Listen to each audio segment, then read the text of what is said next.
ഇന്നത്തെ നമ്മുടെ പരിപാടി പറഞ്ഞു കഴിഞ്ഞാൽ കുഞ്ഞാവയ്ക്ക് സൂചിയുണ്ട്. ലിയോ കുട്ടന് 9 മന്ത്. അപ്പോൾ അത് വെക്കാൻ പോകണം. അതുകൊണ്ട് തന്നെ ഇന്ന് കുറച്ച് നേരത്തെ എഴുന്നേറ്റു കേട്ടോ. ചേട്ടായും കുഞ്ഞുങ്ങളൊക്കെ നല്ല ഉറക്കമാണ്. ചേട്ടായിക്ക് ഇന്ന് ലീവാണ്. ഞാൻ ലീവ് എടുക്കാൻ പറഞ്ഞു. കാരണം ലിയോ കുട്ടന് സൂചിയെല്ലാം വെച്ച് കഴിഞ്ഞ് വന്നു കഴിഞ്ഞാൽ അവൻ ഭയങ്കര ബഹളമായിരിക്കും. പിന്നെ എനിക്ക് അത്തൂസിനെ നോക്കാൻ പറ്റില്ല, അവൾക്ക് കഴിക്കാൻ ഒന്നും ഉണ്ടാക്കി കൊടുക്കാൻ പറ്റില്ല. അതുകൊണ്ടാണ് ഇന്നലെ രാത്രിയാണെങ്കിൽ കിച്ചൺ ഒന്നും ക്ലീൻ ആക്കിയിട്ടില്ല, പാത്രങ്ങളൊന്നും കഴുകി വെച്ചില്ല. അതുകൊണ്ട് വലിയൊരു പണിയായി. ഇപ്പോൾ ഇത് രാവിലെ പാത്രങ്ങളെല്ലാം കഴുകി വെച്ച് എനിക്ക് ഭയങ്കര സന്തോഷം കേട്ടോ. കാരണം പകുതി പണി കഴിഞ്ഞ പോലെ ഒരു ഫീലാണ് എനിക്ക്. നിങ്ങൾ അങ്ങനെയാണെങ്കിൽ ഒന്ന് കമൻറ്റ് ചെയ്യണേ.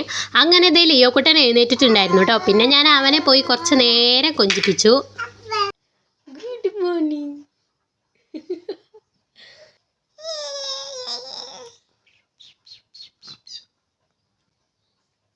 എന്തിനേ ഇന്ന് കുത്തിയെ പിന്നെ പോണ്ടേ? അതോ അതോ. അങ്ങനെ ചേട്ടനെ കുത്തി എഴുന്നേപ്പിച്ച് ഞാൻ ലിയോ കുട്ടനെ ചേട്ടയുടെ കയ്യിൽ അങ്ങോട്ട് ഏൽപ്പിച്ചു. പിന്നെ മൂപ്പർക്ക് കടുചായ ഉണ്ടാക്കാൻ പോവാണേ. അവർ ലീവ് എടുക്കുന്ന ദിവസം 5 or 4 ഒക്കെ ചായ കുടിക്കും. പിന്നെ സവോള ഞാൻ കുറച്ച് വെള്ളത്തിലിട്ട് വെച്ചായിരുന്നു കേട്ടോ, തൊലിയെല്ലാം കളഞ്ഞ് കഴിഞ്ഞ്. ഇതുപോലെ ചെയ്ത് കഴിഞ്ഞാൽ കണ്ണെരിയത്തില്ല എന്ന് കല്യാണ ചേച്ചിയുടെ ഒരു വീഡിയോയിൽ പറഞ്ഞിട്ടുണ്ടായിരുന്നു. സത്യയുടെ കണ്ണൊന്നും എരിഞ്ഞില്ല കേട്ടോ. എനിക്ക് എന്തായാലും ഭയങ്കര സന്തോഷമായിരുന്നു ആദ്യമായിട്ട്. പിന്നെ ഞാൻ ഈസി ആയിട്ടുള്ളൊരു ചിക്കൻ കറി ആട്ടോ രാവിലെ ഉണ്ടാക്കാൻ പോകുന്നു. ചിക്കൻ കറിയും പൊട്ടും ഉണ്ടാക്കാമെന്ന് വിചാരിച്ചു. അപ്പോൾ ചിക്കൻ കറിക്ക് വേണ്ടിയിട്ട് ഞാൻ സവോള വഴറ്റിയോ അല്ലെങ്കിൽ തക്കാളി വഴറ്റിയോ ഒന്നും ചെയ്യുന്നില്ലെന്ന് കേട്ടോ. ഈസി ആയിട്ട് അങ്ങനെ ഉണ്ടാക്കാൻ പോവുകയാണ്. അതിലേക്ക് സവോള, ഇഞ്ചി, വെളുത്തുള്ളി ചതച്ചത്, കറിവേപ്പില, പിന്നെ കുറച്ച് മല്ലിയില, പിന്നെ പുതിനയുടെ ഇല. അപ്പോൾ ഈ ഒരു ഇലകളെല്ലാം ഞാൻ ഇപ്പോഴാണ് കറികളിൽ ഇടാൻ തുടങ്ങിയത്. അതായത് മല്ലിയിലയും പുതിനയുടെ ഇലയൊക്കെ ഇട്ട്. അപ്പോൾ അത് ഇട്ട് കഴിഞ്ഞപ്പോഴാണ് ഇതിനൊക്കെ ഇത്ര രുചിയുള്ള സാധനങ്ങളായിരുന്നു എന്ന് ഞാൻ മനസ്സിലാക്കിയത് കേട്ടോ. പിന്നെ അതേ ചിക്കൻ മസാല ഇട്ടു. പിന്നെ കുറച്ച് ഉപ്പും മഞ്ഞപ്പൊടിയും കുറച്ച് നാരങ്ങാനീരും എണ്ണയൊക്കെ ഒഴിച്ച് നല്ലപോലെ അങ്ങോട്ട് മിക്സ് ആക്കുക കേട്ടോ. ചിക്കൻ ആണെങ്കിൽ ഐസെല്ലാം പോകാൻ വേണ്ടി ഞാൻ വെള്ളത്തിൽ അങ്ങോട്ട് ഇട്ട് വെച്ചു കേട്ടോ.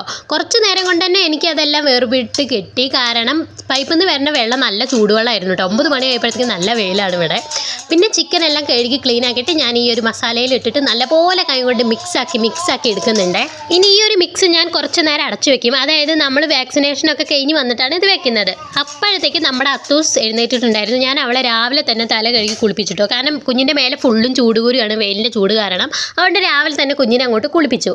പിന്നെ ഞാൻ ഡ്രസ്സെല്ലാം ചേഞ്ച് ചെയ്തു. ഇനി ഞാൻ ഒരുങ്ങിയിട്ട് വേണം ചേട്ടായിക്ക് ഒരുങ്ങാൻ വേണ്ടിയിട്ട്. പിന്നെ ഞാൻ അത്തൂസിനെ വിളിച്ചുകൊണ്ട് നേരെ വീടിൻ്റെ ഫ്രണ്ടിലോട്ട് വന്നിട്ടോ, അവളുടെ മുടിയെല്ലാം ചീകി കെട്ടാൻ വേണ്ടിയിട്ട്. എങ്ങോട്ടെങ്കിലും പോവാ പറഞ്ഞു കഴിഞ്ഞാൽ പുള്ളിക്കാരിക്ക് ഭയങ്കര സന്തോഷം കേട്ടോ. ഒരുങ്ങാനും കാര്യങ്ങൾക്കൊക്കെ ഡ്രസ്സും കാര്യങ്ങളും ലിപ്സ്റ്റിക്കും പൗഡറും എല്ലാം അവൾ തന്നെ എൻ്റെ കയ്യിൽ കൊടുന്ന് തരും. മുടി ചേകി കെട്ടാൻ നോക്കിയിട്ട് ഭയങ്കര കെട്ടായിരുന്നു കേട്ടോ. പിന്നെ ഞാൻ കെട്ടെല്ലാം അറുത്ത് കൊടുത്ത് മുടിയെല്ലാം ചേകി നല്ലപോലെ കെട്ടിക്കൊടുത്തുവേ. ഗായ്സ്, നമ്മളങ്ങനെ റെഡിയായി ഇറങ്ങി. വായോ അത്തൂസിൻ്റെ കുഞ്ഞു ബാഗ്. നേരിട് ബാഗ്, നേരിട് ബാഗ്, നേരട്ടെ. അങ്ങനെ ഇടുക, അടിപൊളി. ആ എങ്ങോട്ടാ പോണേ? കുഞ്ഞാവനെ കുത്തി വെക്കാനോ? ചെരുപ്പിടാതെ കാല് വെച്ച് കഴിഞ്ഞ് കഴിഞ്ഞാൽ കാലെല്ലാം പൊള്ളിപ്പോവും. അത്രയ്ക്ക് വെയിലായിരുന്നു. 9 മണി ആയപ്പോഴത്തേക്ക് ഇവിടെ കേട്ടോ. സത്യം പറഞ്ഞു കഴിഞ്ഞാൽ അത്തൂസ് ഈ ചെരുപ്പിടാതെ ഓടുന്നത് കാണുമ്പോൾ എനിക്ക് പേടിയാവും കേട്ടോ. കാലെല്ലാം പൊള്ളി പോവച്ചിട്ട്. കഴിഞ്ഞ ദിവസം കുഞ്ഞാവിടെ കാലിലാണെങ്കിൽ ഇതുപോലെ ഈ മുറ്റത്തു കൂടെ വാക്കർക്കൂടെ ഇങ്ങനെ നടന്നാണ്. കുഞ്ഞിൻ്റെ കാലിൻ്റെ അടിയിൽ നല്ലപോലെ ചുമല കളർ ഉണ്ടായിരുന്നു കേട്ടോ. അതിനുശേഷം പിന്നെ കുഞ്ഞുങ്ങളെ ഞാൻ ചെരുപ്പിടാതെ അങ്ങനെ പുറത്തേക്ക് ഇറക്കത്തേ ഇല്ല. അപ്പോഴത്തേക്കും ചേട്ടായി ഇറങ്ങിട്ടോ. അങ്ങനെ ഞങ്ങൾ അംഗൻവാടിയിലെത്തി. അംഗൻവാടി ഇവിടെയാണ് ഞങ്ങൾ സ്ഥിരമായിട്ട് സൂചി വെക്കാനൊക്കെ വരല് കുഞ്ഞുങ്ങൾക്ക്. അപ്പോൾ ഇന്നിവിടെ വന്നപ്പോൾ ഒരു മനുഷ്യൻ്റെ കുട്ടി പോലും ഉണ്ടായിരുന്നില്ല കേട്ടോ. അപ്പം തന്നെ എനിക്ക് കാര്യം പിടികിട്ടി. ചേട്ടായി പറഞ്ഞു നാളെ ഇവിടുത്തെ വോട്ടല്ലേ തമിഴ്നാട്ടിൽ, അതുകൊണ്ട് ഇതുപോലുള്ള സ്ഥാപനങ്ങളെല്ലാം ലീവായിരിക്കുന്നു. ശരി, ഇനിയിപ്പോൾ എന്ത് ചെയ്യാനാ? അത് ഭയങ്കര സങ്കടപ്പെട്ടിരുന്നു. കാരണം ചേട്ടായി ലീവ് എടുത്തതും വെറുതെ വന്നതും വെറുതെ എന്നുള്ള പോലെ. അത്തുസാണെങ്കിൽ ഭയങ്കര സന്തോഷം. അവിടെ എല്ലാം ഓടി നടന്ന് കളിക്കുന്നുണ്ടായിരുന്നു കേട്ടോ. അപ്പോൾ ഇനി ഇവിടെയൊക്കെ സ്കൂളിൽ വിടാൻ തുടങ്ങി കഴിഞ്ഞാൽ ഇവള് സ്കൂളിൻ്റെ ഉള്ളിൽ കയറത്തില്ല, അതുപോലെ പുറത്തു കൂടെ കറങ്ങി നടക്കുന്നതാണ് ചേട്ടായി പറഞ്ഞിട്ടുണ്ടായിരുന്നത്. കുറച്ച് നേരമൊക്കെ ഞങ്ങളിങ്ങനെ നിന്നപ്പോഴത്തേക്ക് അപ്പുറത്തുനിന്ന് ഒരു നേഴ്സ് വന്നിട്ടുണ്ടായിരുന്നു. പുള്ളിക്കാരി പറഞ്ഞു വാക്സിനേഷൻ ഉണ്ട്, പക്ഷേ ഈ അംഗൻവാടിയിലല്ല, വേറെ അംഗൻവാടിയിലാണ്. എന്തായാലും ഭാഗ്യം. അങ്ങനെ പുള്ളിക്കാരോടൊപ്പം ഞങ്ങൾ വെച്ച് പിടിച്ചു ദേ അംഗൻവാടിയിൽ എത്തിയിട്ടോ. ഈ അംഗൻവാടി കാണാൻ നല്ല രസമുണ്ടായിരുന്നു കേട്ടോ. കുട്ടി അംഗൻവാടിയാണെങ്കിലും നല്ല തണുപ്പും അതേപോലെ അവിടുത്തെ ഡ്രോയിങ് ഒക്കെ സത്യം പറഞ്ഞു കഴിഞ്ഞാൽ ഇരുന്ന് ഞാൻ കണ്ടുപോയി. എനിക്ക് ഏറ്റവും ഇഷ്ടപ്പെട്ട ഈ മരം കേട്ടോ. നല്ല രസമുണ്ടായിരുന്നു ആ ട്രീ കാണാൻ വേണ്ടിയിട്ട്. അത്തൂസിന് പിന്നെ എവിടെ പോയാലും ഫ്രണ്ട്സിനെ കിട്ടും. അങ്ങനെ അവൾക്ക് ഇതേ 2 ചെറിയ പ്രിങ്ങാപ്പികളെ കിട്ടിയിട്ടുണ്ടായിരുന്നു. ലിയോ കുട്ടനാട്ടോ ആ താഴത്തുകൂടെ അങ്ങോട്ടും ഇങ്ങോട്ടും കമന്ന് ഓടി കളിക്കുന്നത്. കുറച്ച് കഴിയുമ്പോഴത്തേക്ക് ഈ ഒരു ചിരിയും കളിയൊന്നും ഉണ്ടാവില്ലല്ലോ എന്ന് ആലോചിച്ച് ഞാൻ തന്നെ സങ്കടപ്പെട്ടിരിക്കുകയാണ്. കുഞ്ഞിനെ കുത്തിവെക്കാൻ വേണ്ടി വന്നതാണല്ലോ നമ്മൾ. അങ്ങനെ അതെ കുഞ്ഞാവനെ കുത്തിവെക്കാൻ വേണ്ടിയിട്ട് ഞാൻ എൻ്റെ കയ്യിലോട്ട് അങ്ങ് മേടിച്ചു കേട്ടോ. ചേട്ടാ അങ്ങോട്ട് മാറിയിരുന്നു. കാരണം പുള്ളിക്കാരന് ഭയങ്കര പേടിയാണേ. ഫസ്റ്റ് എൻ്റെ കയ്യിലേക്ക് വെച്ചിട്ട് അവൻ ഓടി ഇറങ്ങിപ്പോയി. പിന്നെ രണ്ടാമത് എൻ്റെ കയ്യിലേക്ക് തന്നതാണ് നിങ്ങളിപ്പോൾ ഈ കണ്ടത്. അങ്ങനെ അതേ പുള്ളിക്കാരി സൂചി വെക്കാൻ വേണ്ടിയിട്ട് വരികയാണ്. ജിജിങ് ജിജിങ് അവൻ്റെ മുഖച്ചായൊക്കെ മാറി, അവൻ ഉറക്കെല്ലാം വന്ന് അവൻ ഭയങ്കര ദേഷ്യമായിട്ട് നിൽക്കുവാണ്. ആദ്യം ഞാൻ വിചാരിച്ചു ഒരു സൂചി ഉണ്ടാവുള്ളൂ എന്ന്. പിന്നെയാണ് അവർ പറഞ്ഞത് 2 കയ്യിലൊരു കാലിലുണ്ടെന്ന്. ആദ്യം ഇടത് കയ്യിലായിരുന്നു കേട്ടോ. അതുകൊണ്ട് ചേട്ടായോട് ഞാൻ പിന്നെയും കൺഫ്യൂഷൻ ആയിട്ട് ചോദിക്കുമായിരുന്നു, ലെഫ്റ്റ് ഹാൻഡ് ഇതന്നെയല്ലേ. ചില സമയത്ത് ഞാൻ എല്ലാം പൊട്ടത്തിയായി പോകും സത്യമായിട്ട്. നിങ്ങളിതുപോലെ ഒക്കെ ആണെങ്കിൽ ഒന്ന് കമൻറ്റ് ചെയ്യണേ. അങ്ങനെ ഇതേ പുള്ളിക്കാരി വലിയൊരു സൂചിയായിട്ട് ഞങ്ങളുടെ അടുത്തേക്ക് ഇങ്ങോട്ട് വന്നു കേട്ടോ. എൻ്റെ കയ്യും കാലും മറിച്ചിട്ട് പാടില്ലായിരുന്നു. ഞാൻ എൻ്റെ റോഡ് ഇങ്ങോട്ട് ചേർത്തി അവനെ കിടത്തി.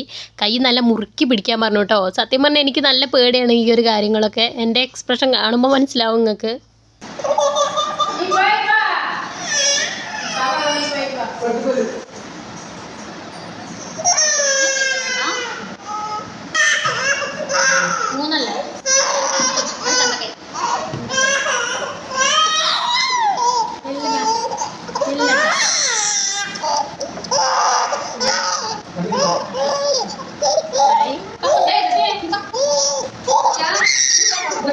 ഒരുപാട് കരഞ്ഞു. ഒരു സൂചി കുത്തിയപ്പോഴത്തേക്കും എത്ര കരച്ചില്ല. പിന്നെ ഇപ്പോൾ 2 സൂചി കൂടി എക്സ്ട്രാ ഉണ്ടെന്ന് ആലോചിച്ച് ഞാൻ പിന്നെ ഒന്നും നോക്കിയില്ല, മുറുക്കി പിടിച്ചു. കാരണം അത് വെച്ചല്ലേ പറ്റത്തുള്ളൂ. അങ്ങനെ ദേ അടുത്ത സൂചിയും കൂടി വെച്ചിട്ടു. അപ്പോഴത്തേക്കും ഭയങ്കര കരച്ചിലായിരുന്നു. ഞാൻ അതാണ് മ്യൂട്ടാക്കി വെച്ചിട്ടുള്ളത്. കാരണം ഒരുപാട് കരച്ചിൽ കേട്ടാൽ നിങ്ങൾക്കും അത് ബുദ്ധിമുട്ടാവും, എനിക്കും അത് ബുദ്ധിമുട്ടാണ്.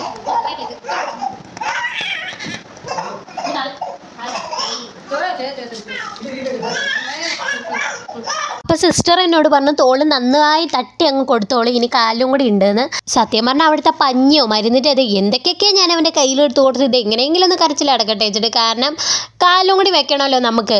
അങ്ങനെ വലത് കാലിലും കൂടി അങ്ങോട്ട് വെച്ച് നമ്മൾ 9ാമത്തെ വാക്സിനേഷനും കൂടി സക്സസ്ഫുള്ളി നമ്മൾ പൂർത്തിയാക്കിയിരിക്കുന്നു. എൻ്റെ പൊന്നു ഭയങ്കര കരച്ചിലായിരുന്നു കേട്ടോ. ഇത് കണ്ടു നിൽക്കാനൊന്നും പറ്റില്ല. കാരണം നമ്മുടെ മക്കൾ കരയുമ്പോഴത്തേക്കും നമ്മുടെ ഇടനെഞ്ച് പൊട്ടിപ്പോവും. അങ്ങനെ വാക്സിനേഷനെല്ലാം കഴിഞ്ഞ് ഞങ്ങൾ തിരിച്ച് വീട്ടിലെത്തി കേട്ടോ. വീട്ടിലേക്ക് വരുന്ന വീഡിയോ ഒന്നും എടുക്കാൻ പറ്റില്ല, കാരണം ഭയങ്കര ബഹളമായിരുന്നു കേട്ടോ. വീട്ടിൽ വന്നിട്ട് ഇതേപോലെ ചെറു തീയിലിട്ടിട്ട് നമ്മൾ ആ മിക്സ് ആക്കി വെച്ച ചിക്കൻ കറി കേട്ടോ. വഴറ്റിയതൊന്നുമില്ല, ഇതുപോലെ ചട്ടിക്കകത്തിട്ട് ചെറു തീയിലിട്ടിട്ട് നല്ലപോലെ വഴറ്റി എടുത്താൽ മതി. ചിക്കൻ കറി റെഡിയാവും. പുട്ട് ഞാൻ അപ്പുറത്തെ പാത്രത്തിൽ വെച്ചിട്ടുണ്ടായിരുന്നു. അങ്ങനെ പുട്ടോ മുട്ട പുഴുങ്ങിയതും ചിക്കൻ കറിയൊക്കെ കൂട്ടിയിട്ട് ഞങ്ങൾ 11 മണിയായിട്ടോ കഴിച്ചപ്പോഴത്തേക്കും അത്തൂസിന് ഇതുപോലെ പുട്ടാണ് കൊടുത്തത്. അവൾ ചിക്കൻ കറി എരിവുള്ളതുകൊണ്ട് അതിങ്ങനെ കൂട്ടത്തില്ല. അവൾക്ക് മുട്ടയും കൂട്ടി പഴവും കൂട്ടിയിട്ടാണ് കൊടുത്തത് കേട്ടോ. ഞാൻ കുറച്ച് ചിക്കൻ കറി പിന്നെ ഒരു മുട്ട പുഴുങ്ങിയതും എടുത്തു. ഈ ഒരു ചിക്കൻ കറി ഇങ്ങനെ വെക്കും കൊണ്ട് തന്നെ നല്ല ടേസ്റ്റും കാര്യങ്ങളൊക്കെ ഉണ്ടായിരുന്നു കേട്ടോ. ലിയോക്കുട്ടൻ നന്നായി ഉറക്കുകയാണ്. അപ്പോൾ എന്തായാലും ഞാൻ ഇത് കഴിക്കട്ടെ. അപ്പോൾ ഇത്രയേ ഉള്ളൂ ഇന്നത്തെ വിശേഷം. അടുത്ത നല്ലൊരു വീഡിയോ ആയിട്ട് വരാം. ബായ്. സബ് ചെയ്യണേ. ടാറ്റാ.